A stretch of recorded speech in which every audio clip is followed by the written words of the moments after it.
So yesterday, all day, Pelosi Must Go was trending, and that was really awesome. And that was done by a lot of people on Twitter. And you know, Shahid and his campaign obviously were behind this as well. And this is a really big deal because Pelosi is still seen by a lot of people as one of the most, you know, she was a woman and she's a leader, the Speaker of the House, etc. But a lot of people who don't follow politics consider her progressive because she calls herself that. But when you start looking into her record and looking as to how she has literally voted for every single one of Trump's military budgets, how she has been opposing any sort of progressive push made by members of the squad and others, and how she has pretty much cornered them into either you call me Mama Bear and you start capitulating to what we want, or you're not going to get your hands on anything. And so we're in this position where we have no power in the electorate, and she is one of the gatekeepers of all of that, the one that keeps any progressive issue from passing, yet she goes around pretending that it's only the Republicans. Yeah. And that's why, the worst part. And that's why she's more dangerous than Trump in my mind, fam, because the fact is, and I'm saying, at least they're out there, they're the opposition. She acts like she's the opposition. Well, she's harder to spot. Yeah. It's an enemy that's way harder more to spot. nefarious. Go ahead. I'm so sorry. And so Ryan Knight has been very vocal about his support against, his support of Shahid and his just opposition against people like Nancy Pelosi. Ryan used to be a Warren supporter who literally used to be on the other side, kind of like a Peter Dow. And then he started just doing the research and how corrupt everything was, and how just doing that deep dive, you realize, holy crap, like we have been lied to this whole time. And so he has been one of the defenders of, you know, like Dem exit, like just like not necessarily Dem exit, but like holding these electeds accountable, holding these people accountable, no longer voting blue no matter who. And so he put out this tweet saying, do you know why Speaker Pelosi is worth $120 million?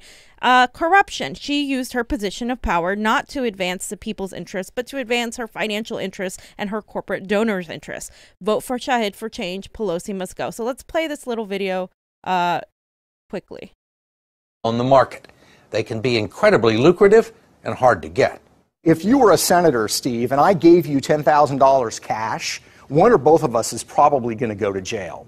But if I'm a corporate executive and you're a senator, and I give you IPO shares in stock, and over the course of one day, that stock nets you $100,000, that's completely legal. And former House Speaker Nancy Pelosi and her husband had participated in at least 8 IPOs. One of those came in 2008 from Visa, just as a troublesome piece of legislation that would have hurt credit card companies began making its way through the House.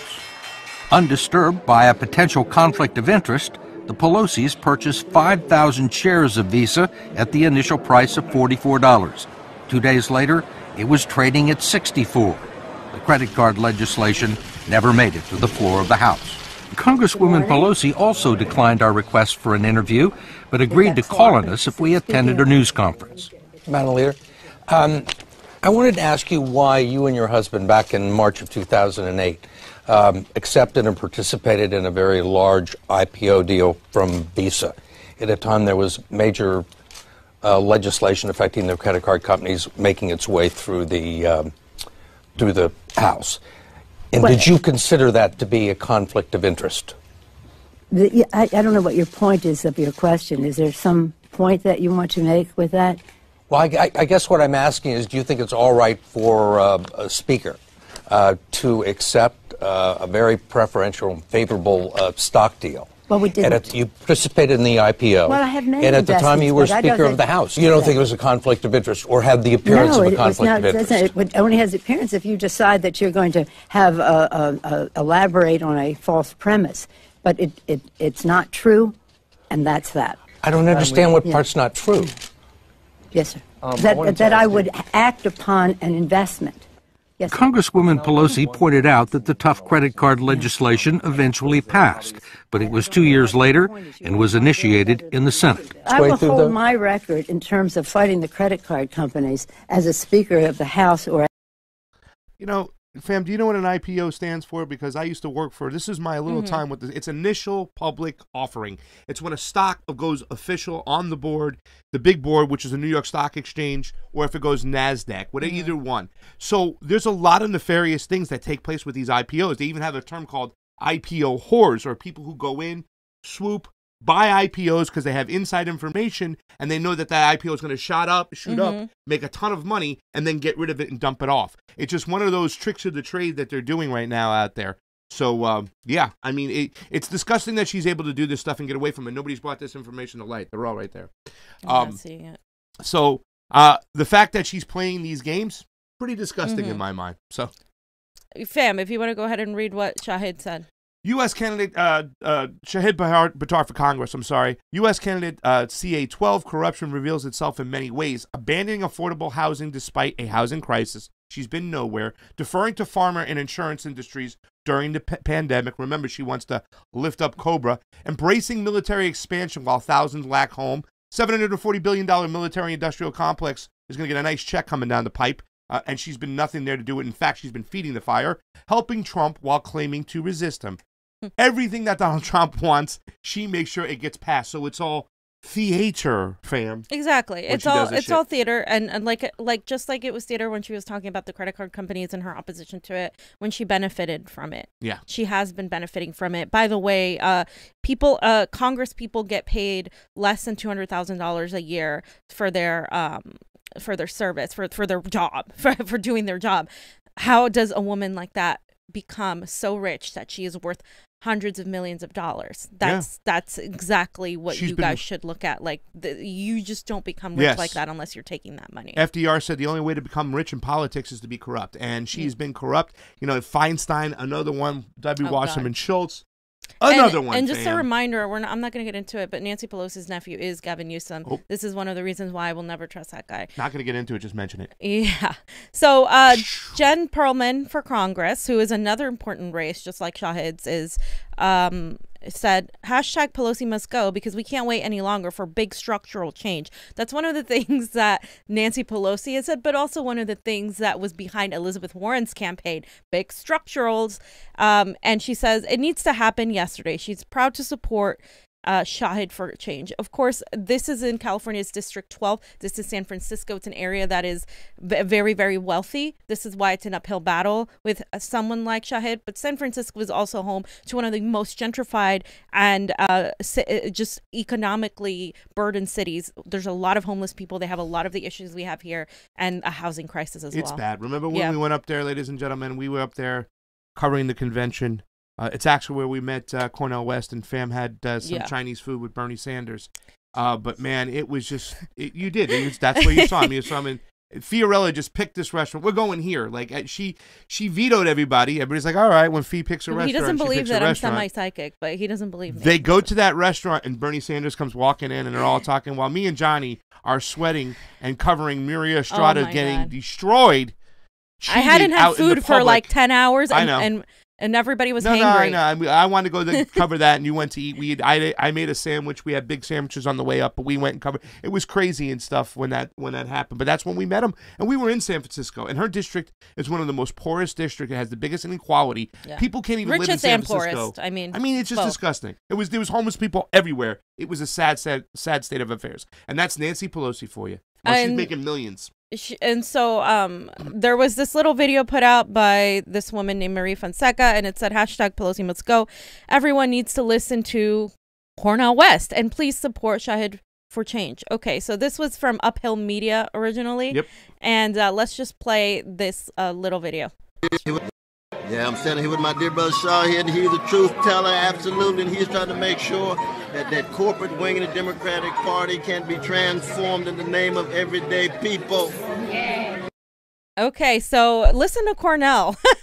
I mean, listen to Brother West. You know what I'm saying? I mean, he's one of the few that has literally told, hey, support Shahid, because if we really look at who's really endorsed them, we have Marianne Williamson, who has endorsed Shahid, but we don't have Bernie Sanders, we don't have AOC, we don't have anybody in the squad. Why? Because Nancy Pelosi is Nancy Pelosi. She holds these reins over people. They are so afraid to oppose her, which is the point of us putting you in there, to oppose Nancy Pelosi. So now what are we going to do? And so this is even why I'm fearful of even someone like Shahid getting in there, because then who, I'm just, it's like, yes, we remove Nancy Pelosi, but what if there are other mechanisms there? They're going to, as long as you're within the Democratic Party, I just have a hard time thinking that we're going to get anywhere. But he is I support his candidacy, because I believe getting the queen on the chessboard out is really one of the moves we need to make in order to win the game. And so, well, I can say this right now about Shahid. I'm going to go support him wholeheartedly. I love his stances, not just who he is and the fact that he's running against Nancy Pelosi, because I want her gone. But I don't want to pull that whole kind of Trump mentality. You're going to vote for anybody just other than Nancy Pelosi. Shahid is still a good candidate, but he does have some issues. I like the fact the fact that he gets kind of close with the squad. I don't like that. I understand you want to go and work with them and stuff like that. He's going to have to work with them. But we want you to oppose the whole system, and that means right now they should be supporting you. Where you at, squad? Nobody from the squad's going to support Shahid Buttar. It's ridiculous. This guy, mass surveillance he goes after. He protects our civil liberties, and that's big. He talks about it. He's gotten arrested for going after the top people who support the whole apparatus of jihadists and money influence inside, politics and our regime change wars. So he's great on a lot of issues. So we'll see. But yes, once we get him elected, if we get him elected, then we pay attention to what he's got to do. Exactly. It's just a huge system that we have to overcome. Did you want to read a super chat? Oh, yeah. We have a super chat contribution from our boys. Oz LaFave. Love the Convo Couch. We are the press. That's right. He's part of Uphill, right? Boom. There you go, my man. Thank you for your work. We love you. Thank you for everything you do. We love all our Washington progressives out there. Our Washington comrades. Okay, so I just put this in there, just a reminder of the things she has done, because she's got the $25,000 fridges, which we're gonna watch the little video that they did on that. She was one of the reasons we didn't get UBI or Medicare for All during COVID. By the way, just in case you guys weren't watching the whole process with the CARES Act, it wasn't just Republicans opposing all of that. She's the reason why we don't get health care for all. She wanted to strengthen Cobra. She took the UBI off the table. So when anybody tries to twist the narratives, it's a Republican Congress right now. No, it's the conservative middle left Democrats in the House that joined together. By the way. Yeah, I mean, it's not. Is it? Can we call it center left? No, not even more. No. God, no. Center? No, they're like Republicans. I mean, right. we have Republicans, and then we have Republicans right now. And then you have the squad, which is like center left, and then you have, and that includes Bernie. Then you have Shama, which is like here, and then that's it. We don't have a real left in this country, not in power. The closest thing to that we have is Shama and some other people that have managed to get in there in the electorate. But the majority of people, I mean, and I still support like things that the squad are trying to do, but it's just not enough when you're not opposing the status quo. It's they don't oppose. It's their opposition. They let stuff go I understand playing the game. I understand that their hands are tied to a degree, but you have to use the people. They should, and that's what they're not doing. There should have been a good joint group when the CARES Act was coming up, putting their foot down right there. The fact it went 98-0 in the Senate, disgusting. The fact that Ilhan Omar kind of passed that stuff, not bueno. She went and said it was a good thing. That is where they should have drawn the line, because that CARES Act, which doesn't have any help, fam, for any renters or people who have mortgages, they're going to be thrown out. And even right now, I mean, at the end of this month, the $600 stops, and everybody's freaking out because guess what? Gavin Newsom just once again closed hair salons, closed gyms, closed all the retail again. So now those people are out of a job, and their $600 ends this month. Are you kidding me? Yeah. If you're going to do that, and I'm not one to say, well, like we need to like, I'm not putting profits over people, but I am saying that these small businesses are all going to go kaput, and all these people aren't going to be able to pay their rents even more than they already aren't paying their rent. Yeah. Because the government isn't providing any assistance for the decisions they're making. Yeah. Everybody else else, you would have been, everybody would have been, the majority, I don't want to say everybody, but the majority of people would have been happily okay with closing down the country had they felt supported by the government. They did not feel supported by that. They're scared. This is why people go out and buy guns. They don't trust the people in power. This is all just psychological too. Like, you're not going to be okay, and you're going to say, well, you're not taking care of my small businesses. Instead, we're giving the money to corporations and banks, and they'll be fine. So once we come out of this, the only businesses you're going to see doing okay are going to be big corporations. Yeah. And it's so funny because they fleece the public again. And for all the rich people, all the big corporations, go money trickling up to the top. The inequality gap's going to even grow. Restaurants don't know what to do. I spoke to Treasurer this morning, our friend Michael Santucci. He said people are getting scared again because here it goes. Even in Florida, where they were set, remember when Ron DeSantis said, hey, if we can do Home Depot, if we can do Walmart, then we can do schools. And they were set to reopen schools where their numbers are spiking up like crazy. Yeah. And let me just say, we can't put this all on Donald Trump for the way it was handled. Yeah, it was handled like shit by him. But you know what? For years, we've been spending so much money in the military. Why haven't we been spending money to get ready for a situation like this? Because we should have had so many freaking tests. I'm so sorry, fam. No. So many tests, so many ventilators, everything in place, ready for a situation like this. No. But yet we're spending money on Air Force and Marines. And it proves why we needed Medicare for all this whole time.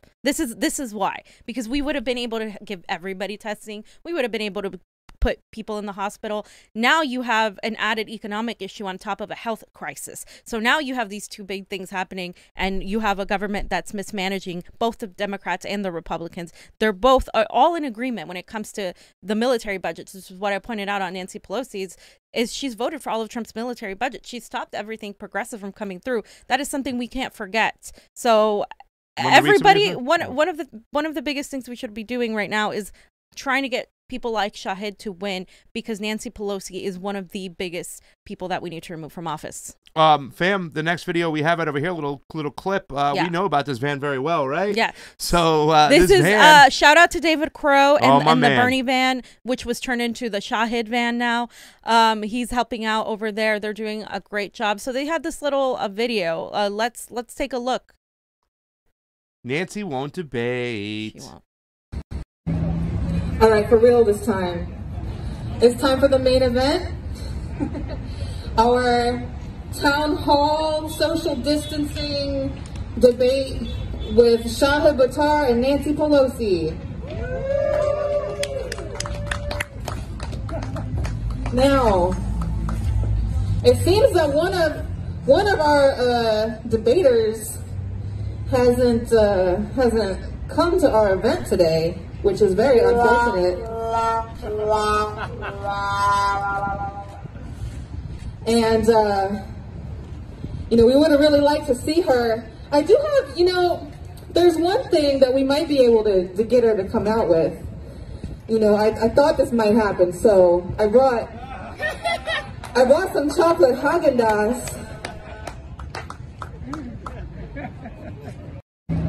So, all right, for real this time. Obviously, this was mocking Nancy's fridge for her fancy ice cream. By the way, Haagen-Dazs isn't good enough for Nancy. I mean, I'm an ice cream snob. I just don't have a $25,000 fridge. I got an ice cream yesterday, and it was pretty pricey. But I don't think Haagen-Dazs is good enough for Nancy. We're going to have to give her something a little bit more elitist up there, You know what? This skit, too, let's talk about the importance of debates, because we really don't talk about it a lot.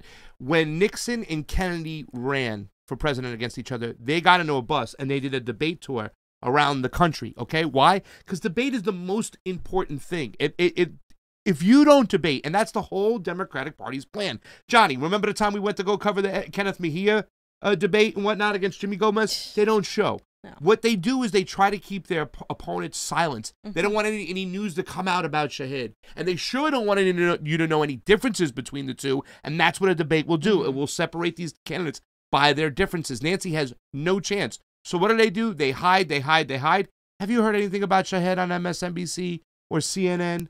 No, you don't. Why? It's part of their game plan, so they won't debate.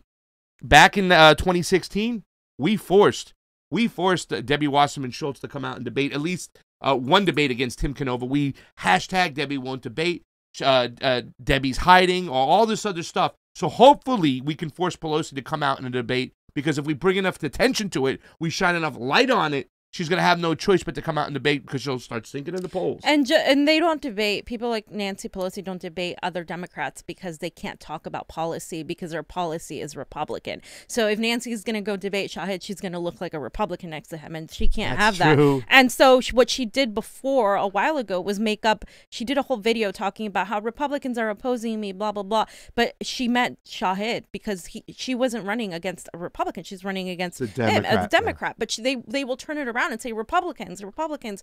But just so you know, she's being opposed and challenged by another Democrat. So you can't say, oh, well, we need to vote for Nancy to keep the Republican out. No, that doesn't work this time because guess what? You have 2 Democrats if party loyalty is your thing. You just have a chance to get somebody that's actually going to tackle the status quo and work for the people versus somebody that's just going to keep it and sink us further down. So there's no argument not to vote for somebody like Shahid at this point if you call yourself a progressive. Let's be honest. Let's before I read these super chats, let's play Shahid's video real quick. Ladies and gentlemen, you got to get on the Shahid train. I know there's some differences. I know my Tulsi-crat friends, some of them are still upset by some of the answers he said. But you know what? We can move him. He's not the best candidate when it comes to all our issues, but this guy's got a lot of great things on his plate right now, and he's got a great platform. He knows. I love why he got arrested for going right at the deep state's heart. So I mean, he might not be your favorite candidate when it comes to some issues, but really he's solid, and we got to get him up there. We got to get him across the finish line. We have never been this close to getting to the speaker right now. This is the closest we've ever been, and it's going to be hard. We had a lot of ways to go, but if we can force a debate, man, that might swing some stuff. And Nancy Pelosi's popularity is still sinking and sinking and sinking. Yeah. Before I read these super chats, let's look at his tweet right here from the other day, 27.5 and growing. Hey y'all, Shahid here. Just wanted to share some updates from the campaign. It's been an incredible week. Starting with a podcast I got to do about a week ago with Jeremy Scahill from The Intercept. We had a wide-ranging discussion. I've gotten a lot of feedback on it since, and so if you haven't had a chance to listen to it yet, I'd invite you to check it out. A couple days later, the San Francisco Chronicle published my latest op-ed. This was an analysis specifically of the George Floyd Justice in Policing Act and some of the ways in which the movement for Black Lives and I have been so disappointed by that bill and the Democratic leadership's continuing commitment to attempting to co-opt the movement rather than represent us in policy. The very next day, I had a chance to join Movement for a People's Party. They hosted an empty chair debate featuring me and inviting Nancy Pelosi. They brought a pint of ice cream to help entice her to come, and I was grateful for the chance to connect with some supporters there and for the press who covered that event. Today, Sunday, we had supporters who organized a tweet storm, and as far as I can tell, it's basically dominated Twitter all day. I'm so humbled by all of this momentum and all of the energy and all of the hands that went into each of those different projects. I'm so grateful for all the support. I'll note that if you haven't had a chance to volunteer with our campaign yet, we would love to have you. You can sign up online at shahid.fyi/volunteer. We host online trainings almost every other day and would love to include you in the next batch. Our team made about 12,000 phone calls the week before last. I haven't yet heard the latest numbers, but they're growing every week. We have a lot of ground to cover, but we're moving incredibly fast. We still have months left, and I'm looking very forward to representing San Francisco in the next session of Congress. Thanks to your support. And let me remind you guys that San Francisco did elect a very progressive, socialist district attorney. And the Chesa Boudin? Yes, Chesa Boudin, and the guy he was running against then moved to LA. And he's running, and he's likely to beat Jackie Lacey.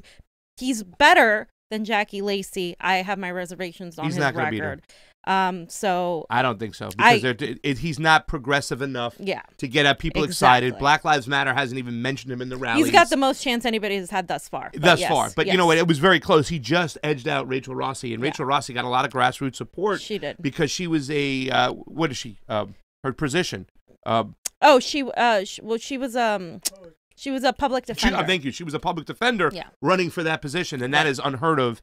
I think it was great. Can I read some super chats, fam? Yeah, just let me point out real quick, 120 million, like we said, that's how much Nancy Pelosi is worth. She's right up there with a lot of Republicans and how much they're number worth. one is probably, that's not there. I forget who it is. No, it's somebody else. Feinstein made a lot of money, though, too. Yeah.